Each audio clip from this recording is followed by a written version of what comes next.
माझा काही तोल सुटलेला नाही। मी शिवसेना प्रमुखाच्या विचाराचा कट्टर शिवसैनिक आहे। माझ्यावर कोणी बोट उचललं तर त्याचं बोट तोडायची ताकद माझ्या मनगटात आहे। तर माझा कोणताही तोल सुटलेला नाही। जो या विषयाशी संबंधित सभागृहाचा विषय नव्हता, सभापतीला बोललं पाहिजे। माझ्याकडे बोट दाखवून, माझ्याकडे हातवारे करून समोरच्याला सदस्याला बोलायचा अधिकार नाही। मग माझा आमदार, विरोधी पक्षनेता, नंतर सगळ्यात आधी मी शिवसैनिक आहे। आणि मला असं वाटतं जो राष्ट्रवादी वगैरे यांचे सगळे विषय जे होते, विचार होते, आता भाजप म्हणजे जुम्मा 4 दिवस आलेला माणूस मला हिंदुत्व शिकवणार का? माझ्यावर 75 केसेस आहे, सगळ्या दंगलीच्या केसेस आहे, सगळ्या प्रकारच्या केसेस माझ्यावर आहे।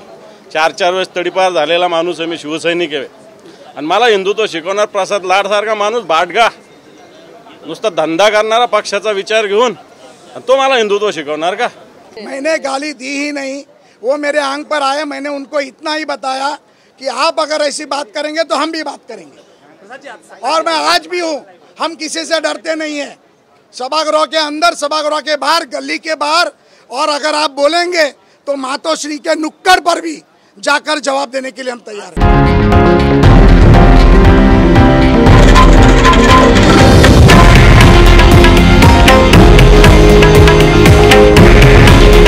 हे आहे देशातील नंबर 1 न्यूज नेटवर्क आणि आपण पाहत आहात TV9 मराठी। काळजी तुमची, हित महाराष्ट्राचं।